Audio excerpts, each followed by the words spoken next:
ሻሃዳ መቀበል ፈልገሽ ነው? አዎ። ሃይማኖትሽ ምን ነበር ከዚህ በፊት?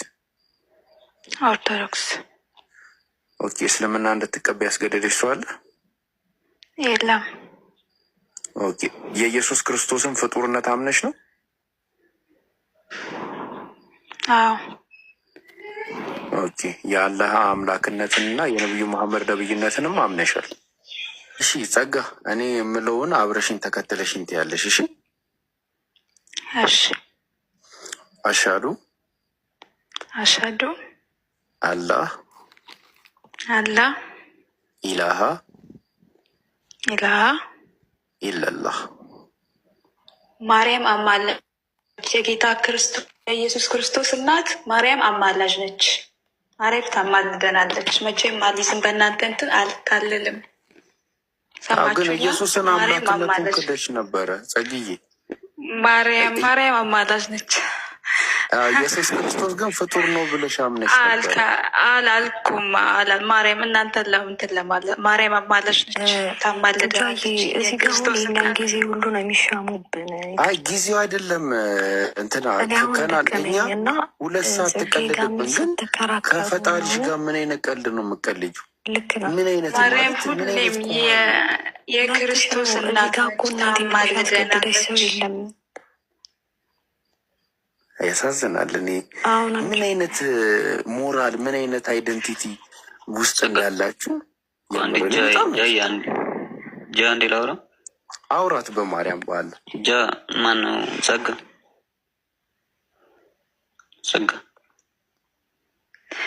ወይ ጃ አለ። ሰላም ነሽ? አንዴ አውራት በማርያም። እሺ አንዴ ምን መሰለሽ እኔ ሲጀመር አሁን በሆነም በተናገር ነገር ብዙም ደስ አላለኝ። ታውቂያለሽ ማለት እኔ ሃይማኖቴ ነው፣ አንቺም ሃይማኖትሽ ነው። ቢያንስ ሃይማኖታችን አንደኛ ጥርጣሬ ካለብን እኔ የሆነ ማለት እኔ ብዙም ስለ ሃይማኖቴም ብዙም ጠልቄ አላውቅም፣ ስለሌላውም አላውቅም።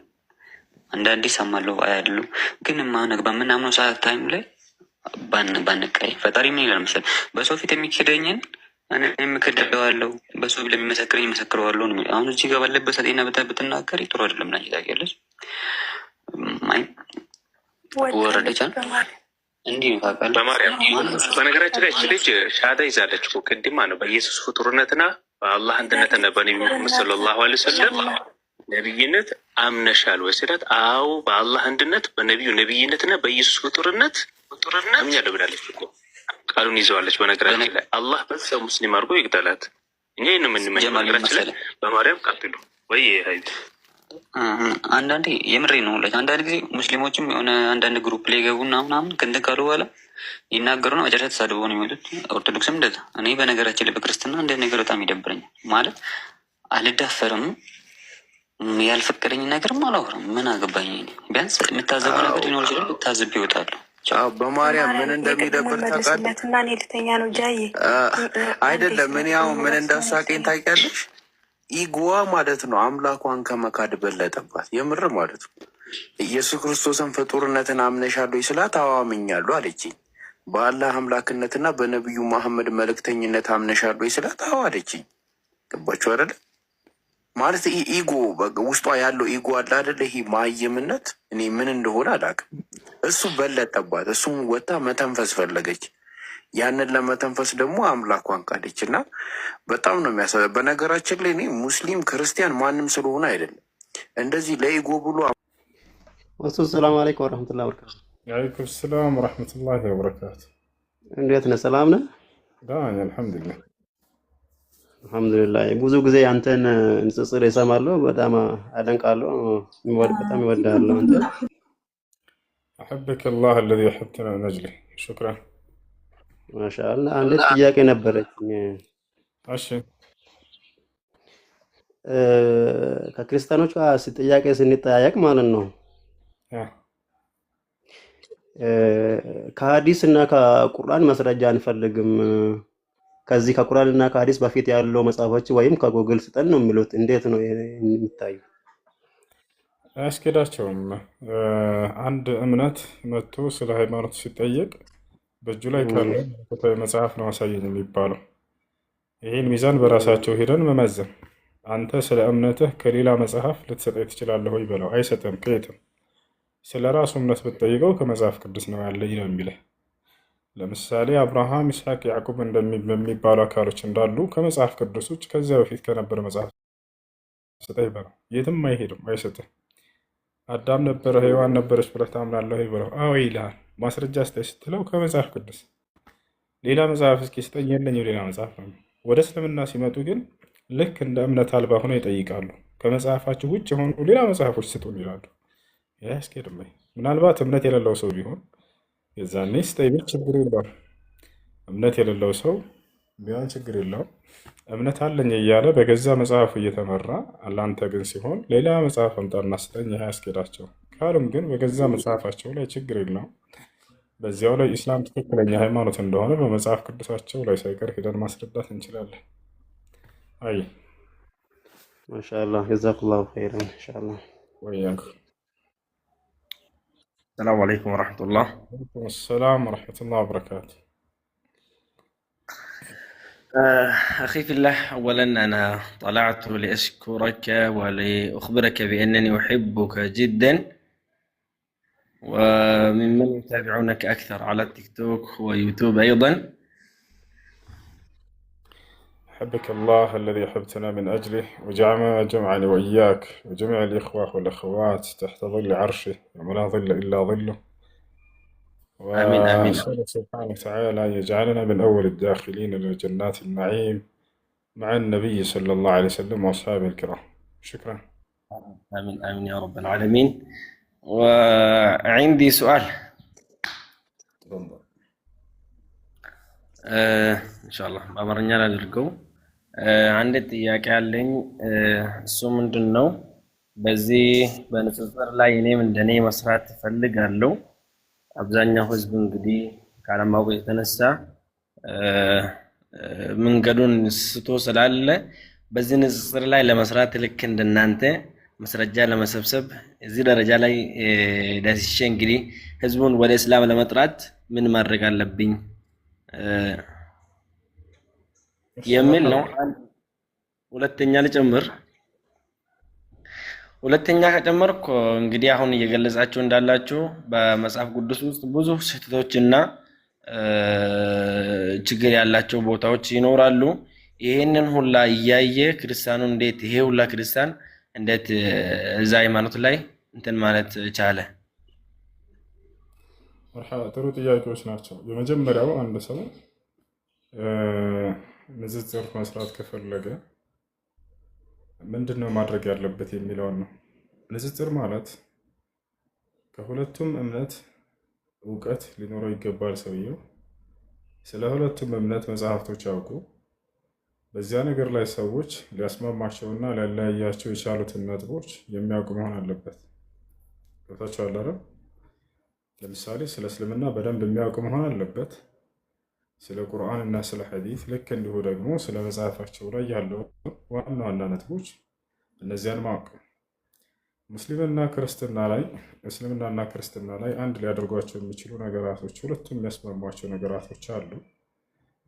በዚያ ነገር ላይ ልዩነቶቹ ምንድናቸው?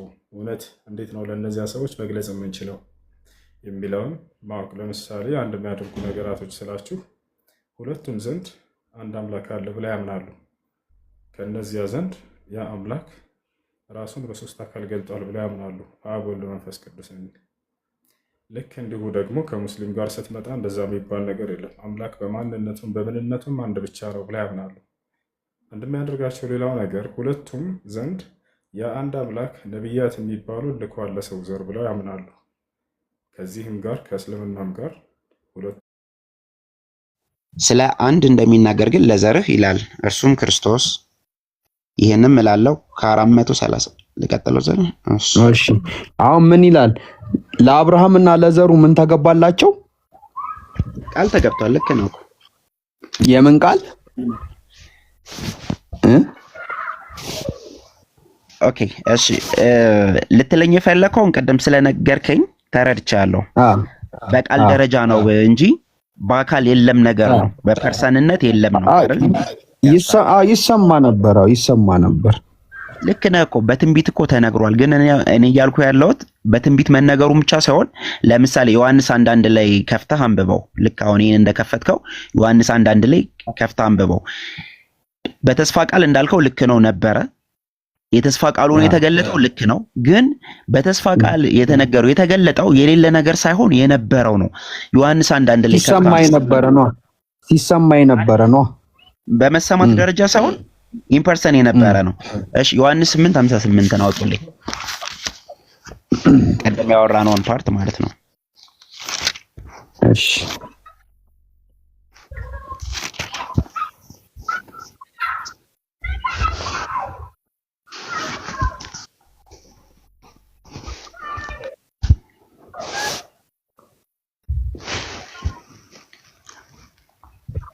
ከላይ 57 ጀመርና ጀምሮ ላንብብልኩ። አላቃችሁምም እኔ ግን አውቀዋለሁ፣ አላቆም ብል እንደናንተ ሐሰተኛ በሆኑ ዳሩ ግን አውቀዋለሁ ቃሉንም እጠብቃለሁ አለ። ከዛ 56 ላይ ምን አለ? አባታቸው አብርሃም ቀኔን ያይ ዘንድ ሐሴት አደረገ፣ አየም ደስ አለው። አይሁድ ገና 50 ዓመት ያልሞላ አብርሃምን አይተህናል አሉት አለ። ኢየሱስም እውነት እውነት እላችኋለሁ አብርሃም ሳይወለድ እኔ አለሁ አላቸው። ስለዚህ ሊወግሩት ድንጋይ ያነሱ ይላል። አብርሃም ኢየሱስን የት ነው ያየው? በተስፋ ቃልነት ነው እሱ ያየው። ኢምፐርሰን ግን ነበረ። አየህ እኮ አብርሃም እኮ ቀኔን ያይ ወደደ አየም ያለው በተስፋ ቃልነት ነው ያየው። ዕብራውያን 11:13 ነው አውጪልኝ ጀስሚ። ይኸውልህ ለምን ይመስላል ድንጋይ ያነሱት?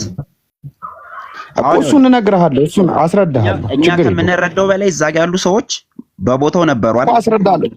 አስረዳሃለሁ። ይኸው አሁን አብርሃም በፊት አለው ሲላቸው እኮ ድንጋይ ያነሱት ለምንድን ነው? እኛ እንደምንረዳው የተስፋ ቃል ጉዳይ ቢሆን እነሱም እኮ ነቢያትን እኮ ይጠብቁ ነበር። ክርስቶስ ይወለዳል ከኃጢአታችን ያድነናል ብለው እኮ ይጠብቁ ነበር። ነገር ግን እነሱ ለምን በድንጋይ ሊወግሩት እንደፈለጉ አስረዳሃለሁ። ግን አብርሃም እንዴት እንዳየው መጀመሪያ እንጨርስ። ገባክ አይደለም? ዕብራውያን 11:13 ክፈቹ። 11:13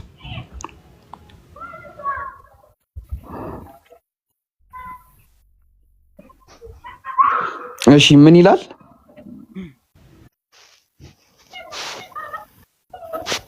እሺ ላንብብ።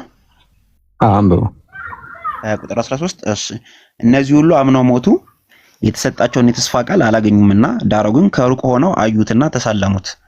በምድሪቱ እሺ ቀጥል። በምድሪቱም እንግዶችና መጻተኞች እንዲሆኑ ታመኑ ይላል። የተስፋውን ቃል አግኝተውታል። የተስፋው ቃልማ የተፈጸመው ክርስቶስ ሲወለድ ነው። ግን አይተውት ተሳልመውታል።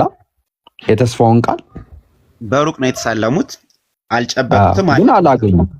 በቃ አላገኙትም። እኮ አላገኙትም። አሁን ቀላል ፖይንት ላንሳለህ። እሺ እንትን ዮሐንስ ወንጌል ምዕራፍ 1 ክፈችልን። እሱ ላይ እስቲ በደም አሁን እኔ ዮሐንስ ወንጌል ምዕራፍ 1 ላይ ያንተም መረዳት ነው የምታስረዳኝ።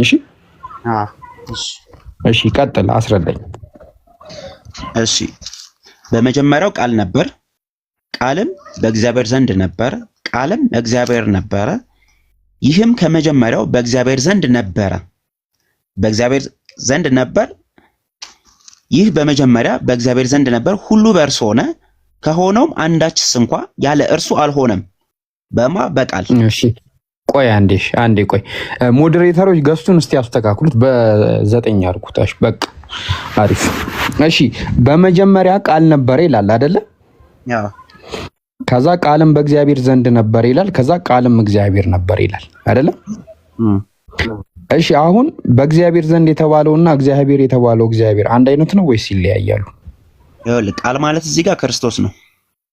ስለ እግዚአብሔር ነው የጠየቅኩህ። በእግዚአብሔር ዘንድ የተባለው ይሄ እግዚአብሔርና ከስር ያለው እግዚአብሔር አንድ አይነት ናቸው ይለያያሉ?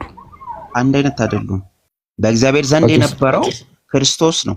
በእግዚአብሔር ቃል የሚለው ቃል ብሎ እዚህ ጋር እያወራ ያለው ቁጥር 14 ላይ ብትወርድ የተወሰነ ይፈታልሃል ራሱን ሐሳብ ማለት ነው። እዛ ጋር ወረድ በል ትንሽ። ኦኬ ስለዚህ የተለያዩ እግዚአብሔሮች ናቸው። እግዚአብሔር አብ፣ እግዚአብሔር ወልድ፣ እግዚአብሔር መንፈስ ቅዱስ ትሪኒቲ ክርስትና ላይ ትሪኒቲ ኮንሴፕት አለ። ያ ማለት ምንድነው? እግዚአብሔር አብ፣ እግዚአብሔር ወልድ፣ እግዚአብሔር መንፈስ ቅዱስ። እዚህ ጋር አሁን እያወራ ያለው በመጀመሪያ ቃል ነበር ይላል።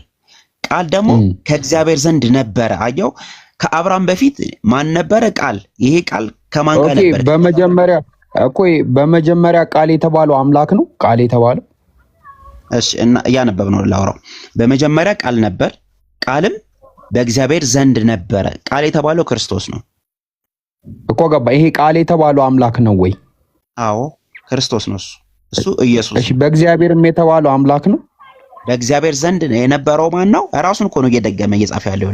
በመጀመሪያ ቃል ነው ወይ? ስለምንነት እየጠየቅኩክ ነው። አዎ አምላክ ነው፣ አምላክ ነው። እሺ ስለዚህ ማለት ነው ይሄን ጥቅስ እንትን በምን እንረዳው መሰለ? በመጀመሪያ አምላክ ነበረ። አንተ ልጅ ለምንድን ነው ስነ ስርዓት የማትይዘው? ተረጋጋልኩ አይደል እንዴ? እንጨርስ ትገባለህ። ምን ችግር አለው?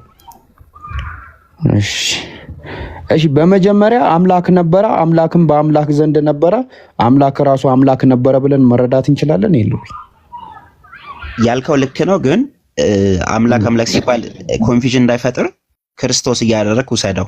በመጀመሪያ ኢየሱስ ነበረ ገባኝ ብለህ አድርገህ ውሰደው። አዎ እኮ አምላክ ነው እኮ ስለምናው ስለምንነት ነው። ስለዚህ አምላክ በአምላክ ዘንድ ነበረ ብለህ ታምናለህ? አብሮ ነበረ፣ በአምላክ ዘንድ ነበር ማለት አምላክ ከእግዚአብሔር ጋር ነበር ማለት አብ ወልድ መንፈስ ቅዱስ አንድ አምላክ በክርስትና። ይሄ ማለት ምንድነው? ክርስቶስ ወደ ምድር በማርያም ከመወለዱ በፊት ከእግዚአብሔር ጋር ነበረ እያለህ ነው። ቁጥር 14 ላይ ወርዳ አንብብልኝ። ቁጥር 14 ወረደ እኮ አምላክ ከአምላክ ዘንድ ነበረ። አዎ አብሮ ነበረ፣ እዛው በሰማይ ነበር አብሮ። ያ የነበረው አምላክ ነው ስጋ ለብሶ የመጣው ያልን ነው። በጣም አሪፍ። እሺ አሁን ስጋ ለብሶ መጥቷል አምላክ። ቁጥር 14 ትንሽ አንበው፣ ዝቅ አድርገው ትንሽ እኮ ቃልም ስጋ ሆነ ጸጋና ምን ተሞልቶ በእኛ አደረ ይላል። ችግር የለውም። ቃልም ስጋ ሆነ ጸጋና እውነትን ተሞልቶ በእኛ አደረ ይላል። ችግር የለውም። እዚህ ጋር አሁን አምላክ ስጋ ሆኗል እያልከን ነው። አምላክ በስጋ ተገለጠ ማለት ነው። ኦኬ በስጋ ያልተገለጠ አምላክ አለ? በስጋ ያልተገለጠ አምላክ እንዴት በስጋ ያልተገለጠ? አሁን እዚህ ጋር በስጋ አምላክ ተገልጧል አልከኝ። በስጋ ሌላ ያልተገለጠ አምላክ አለ? እግዚአብሔር አብ ስላሴ የሚባለው። አረ ባካችሁ ጣልቃ አትግቡ። በቃ እሱ ሐሳቡን ይጨርስና